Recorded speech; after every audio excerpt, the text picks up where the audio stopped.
भाइयों अभी-अभी UFC 320 fight event खत्म हुआ है। राउंड 1 के अंदर एलेक्स पेरेरा ने सिर्फ 1 मिनट 20 सेकंड्स लगाए मागोमेड एंक्लेव को टीकेओ फिनिश करने के लिए और एक बहुत बड़ी और बहुत शॉकिंग विक्ट्री ली है एलेक्स पेरेरा ने और अब वो बन चुके हैं यूएफसी के 2 टाइम लाइट हेवीवेट चैंपियन। तो इस वीडियो के अंदर यूएफसी 320 के रिजल्ट्स के बारे में बात करेंगे, हमारी कितनी प्रेडिक्शन सही हुई, कितनी गलत, तो उनके बारे में भी डिस्कस करेंगे। लेकिन उससे पहले आप सब वीडियो को लाइक कर देना, चैनल को सब्सक्राइब कर देना यूएफसी कॉम्बैट स्पोर्ट्स का ऐसा ही कंटेंट हिंदी में एंजॉय करने के लिए। तो भाइयों यूएफसी 320 इवेंट अपने आप में ही बहुत खतरनाक इवेंट निकल के आया। अब यहाँ पे बात करें सबसे पहले यहाँ पर मेन इवेंट फाइट के स्टार्टर में ही जो हमारी प्रेडिक्शन थी अबूस मागोमेडोव वर्सेस जो पाइफर की, वो गलत निकल के आई और जो पाइफर जिससे एक्सपेक्टेड था कि वो नॉकआउट वगैरह से हरा सकता है, उसने यहाँ पे सबमिशन विक्ट्री ली।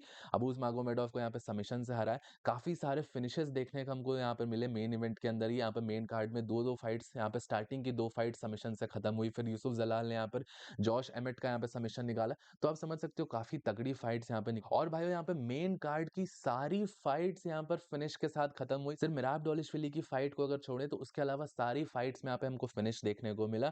फिर उसके बाद जो यहाँ पर फाइट हुई खलील राउंड्री वर्सेस गिरी प्रोहास्का की फाइट, ये फाइट जो मैं कह रहा था कि एक बैंगर फाइट निकल के आएगी, डेफिनेटली बहुत ज्यादा बैंगर फाइट थी। जो स्ट्राइकिंग हमको इसके अंदर देखने को मिली, तो बहुत दुख के साथ यहाँ पर यही कहना पड़ेगा कि हमारी जो प्रेडिक्शन थी इसके अंदर वो गलत निकल के आई।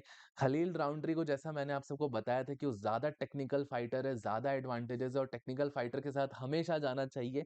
बट खलील राउंड्री उस फाइट के अंदर अच्छा परफॉर्म कर रहा था, जो मैंने एनालिसिस आपको बताई वो सही थी। खलील राउंड्री आउट मैच कर रहा था, यूरी प्रोहास्का को डैमेज दे रहा था। फर्स्ट 2 राउंड्स में तो बहुत बुरे डैमेजेस और शॉट्स लैंड करे।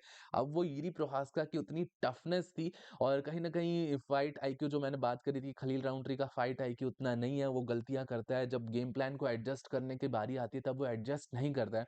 और राउंड 3 के अंदर हमने देखा कि इवन दो वो फाइट कंफर्टेबली जीत सकता था, उस राउंड को थोड़ा कोस्ट करने का भी ट्राई करता। थोड़ा अगर थका हुआ था तो थोड़ा अपनी ब्रेथ को वापस लेता, बट वो फिस्ट फाइटिंग में इन्वॉल्व हो गया यहाँ पर यूरी प्रोहास्का से, और यूरी प्रोहास्का ने भी उसको यहाँ पर कहीं न कहीं कॉर्नर करा केज के अगेंस्ट और back to back multiple shots connect किए उसके ऊपर और अल्टीमेटली उसको नॉकआउट कर दिया। इवन दो अगर खलील राउंड्री वहाँ पे थोड़ा मिक्स अप करता, थोड़ा टेक डाउन, फेक हार्टेड ही टेक डाउन अटेम्प्ट्स लैंड करता, क्योंकि आप हर समय सिर्फ वन डायमेंशनल स्ट्राइकिंग पे नहीं जा सकते हो। अगर चीजें आपके फेवर में नहीं जा रही तो उस टाइम पे थोड़ा मिक्स करो गेम को, थोड़ा टाइम वेस्ट करो, थोड़ा कोस्ट करो। आप ऑलरेडी 2 राउंड्स जीत चुके हो। तो वो नॉकआउट देख के मुझे बहुत ज़्यादा बुरा लगा। खलील राउंड्री बहुत ईज़िली जीत सकता था उस फाइट को, बट उसने वो फाइट नहीं जीती, थ्रो करी फाइट को और यूरी प्रोहास्का ने अपनी टफनेस दिखाई। उस बंदे पे जो डैमेज लेने की एबिलिटी है, इतने क्लियर शॉट्स और इतने हेवी शॉट्स खलील के खाने के बाद भी वो बंदा आगे आते रहा भाई। नो डाउट वो खतरनाक अपोनेंट है। अब यहाँ पर आगे जाने वाले टाइम में ऐसा बोला जा रहा है कि यूरी प्रोहास्का वर्सेस कार्लोस उल्बर्ग की एक फाइट बुक करानी चाहिए। यूरी प्रोहास्का ने इंटरव्यू के अंदर बोला कि उसने कार्लोस से फाइट करने के लिए बोला, बट कार्लोस ने खुद रेस को चूज करा था, इसलिए अब वो डायरेक्ट टाइटल शॉट की तरफ जाएगा। डायरेक्ट टाइटल शॉट तो मिलना बहुत मुश्किल है, कंसिडरिंग कि अब वापस से एलेक्स पेरेरा चैंपियन बन गया, तो यूरी प्रोहास्का को एक और फाइट तो करनी पड़ेगी। फिर भाइयों यहाँ पर अपने को मेन इवेंट के बारे में बात करें तो ऑब्वियसली हम सबको पता है जैसा एक्सपेक्टेड था, अराउंड 70 to 80% यही एक्सपेक्टेड था कि कोरी सैंडहेगन इस तरीके से ही फाइट हारने वाला है। और मैंने भी आप सबको अपनी प्रेडिक्शन वीडियो में ये बताया था कि कोरी सैंडहेगन पे वो एक दो चीज आ रही थी कि हाँ उसका गेम प्लान ऐसा है, वो थोड़ा टेक्निकल ज्यादा है, लेकिन क्योंकि वो इतनी अच्छी मोमेंटम के साथ नहीं आ रहा और उसको टाइटल शॉट इसलिए मिला था क्योंकि मिराब ने पूरा डिवीजन क्लियर आउट कर दिया था और वो कहीं ना कहीं दिखा। फर्स्ट राउंड के अंदर कोरी सैंडहेगन ने अच्छा टेक डाउन डिफेंस दिखाया, स्ट्राइकिंग वगैरह भी अच्छी करी, बट वही चीज है कि मिराब के सारे अपोनेंट्स फर्स्ट सेकंड राउंड में अच्छा फाइट करते हैं, लेकिन उसके बाद वो कहीं ना कहीं बहुत पीछे पड़ जाते हैं, पीछे रह जाते हैं मिराब से, और मिराब अपनी पेस और इंक्रीज करते चला जाता है। उसके बाद फिर वो मिराब को कैच करते ही रह जाते हैं, या जो मिराब डोलेशली जो स्ट्राइक्स को थ्रो कर रहा है उसके अगेंस्ट, जो चीजें उसके अगेंस्ट कर रहा है, सिर्फ उसको डिफ्लेक्ट करने में वेस्ट करते हैं अपना टाइम, ना कि अपना गेम प्लान, अपने ऑफेंस मस्टर नहीं कर पाते ज्यादा। ये प्रॉब्लम यहाँ पे मुझे देखने को मिलती है। मिराब डोलिशविली ने बहुत अच्छी तरीके से सेकंड राउंड के बाद स्मदर करना स्टार्ट करा, इनफैक्ट ड्रॉप भी करा कोरी सैंडहेगन को, तो आप समझ सकते हो कि मिराब की परफॉर्मेंस और ज्यादा बेटर निकल के आई। और मुझे ऐसा लगता है कि एक बहुत कंफर्टेबल विन थी। मिराब लास्ट फाइट में कम से कम ब्लडीड अप हुआ, कट लगा उसको, इस फाइट में तो उसको वो भी नहीं लगा, पोस्ट फाइट इंटरव्यू में वो इतना ज्यादा स्वेट भी नहीं कर रहा था।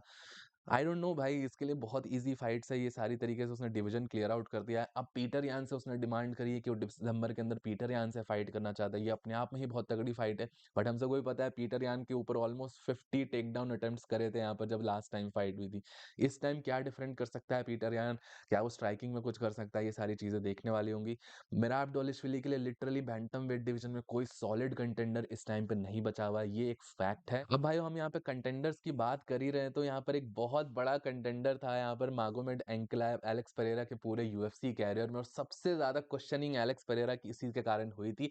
हम सबको पता है यहाँ पे जो मार्च में फाइट हुई थी तो एलेक्स पेरेरा को हरा दिया था मागोमेड एंकलाव ने, बट क्या रिडेम्पशन हुआ है, क्या रिवेंज लिया है यहाँ पर मागोमेड एंकलाव से एलेक्स पेरेरा ने, और अपने लॉस को रिडीम करना और उस लॉस को यहाँ पे एवेंज करना कोई एलेक्स पेरेरा से सीखे।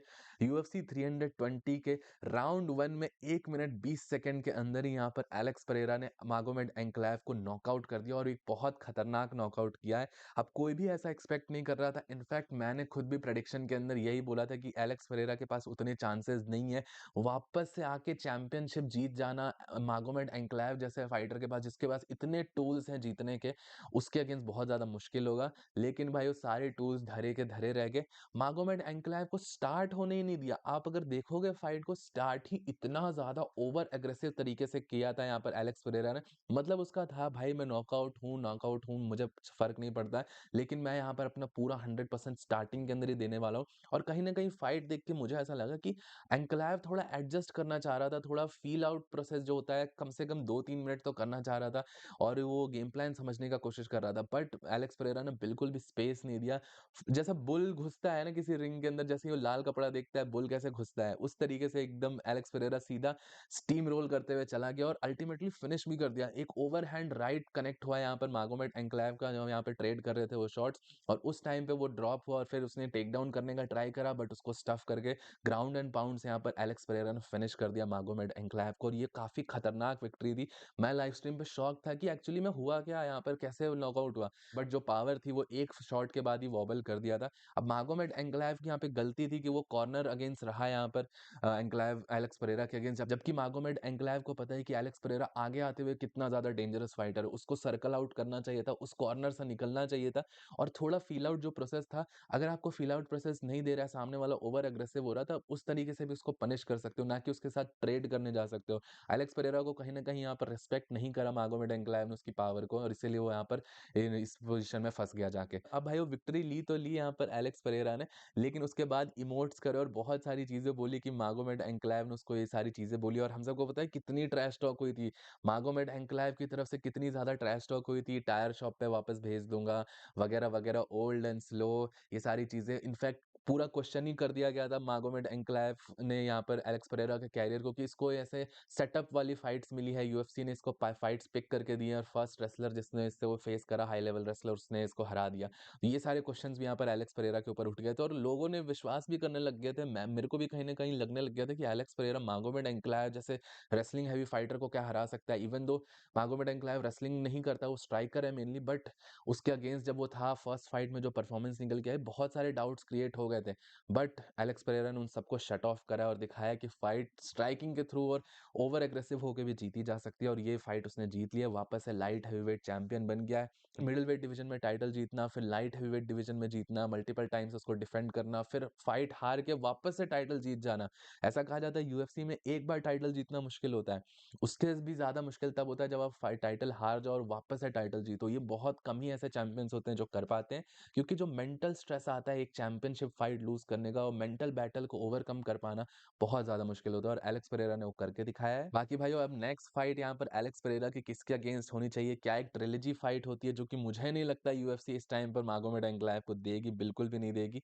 मुझे नहीं लगता एक ट्रिलॉजी फाइट यहाँ पर होगी। क्या कार्लोस उल्बर्ग से फाइट होनी चाहिए, या फिर अल्टीमेटली जो यहाँ पर हमारा पहले प्लान था कि Alex Pereira versus Jon Jones की हैवीवेट डिवीजन में फाइट, या टॉम एस्पिनल के अगेंस्ट हैवीवेट डिवीजन में फाइट, कुछ भी हो सकता है यहाँ पे, बहुत सारी पॉसिबिलिटीज़ हैं एलेक्स पेरेरा के लिए यहाँ पर। डेना व्हाइट ने ये भी बोला था कि अगर वो मागोमेड एंक्लेव को फिनिश करते हैं तो वो हेवीवेट वाली पॉसिबिलिटीज़ को कंसीडर करेंगे। तो देखते हैं अब किस तरीके से light heavyweight division shape in करता है। मागोमेड एंक्लेव के बारे में, एलेक्स पेरेरा के बारे में, डेना व्हाइट का क्या कहना है, सारी चीज़ें मैं आप सबको नेक्स्ट वीडियो में अपडेट कर दूँगा, जो भी प्रेस कॉन्फ्रेंस में निकल के आएगी। टिल देन इस वीडियो के लिए इतना ही। आप सबकी कितनी प्रेडिक्शन सही हुई, कितनी गलत हुई, मुझे नीचे कमेंट सेक्शन में ज़रूर बताइएगा। टिल देन वीडियो पसंद आया होगा तो प्लीज़ वीडियो को लाइक, चैनल को सब्सक्राइब कर दीजिएगा। मिलता हूँ आप सबको नेक्स्ट वीडियो में अगले अपडेट के साथ। Bye bye.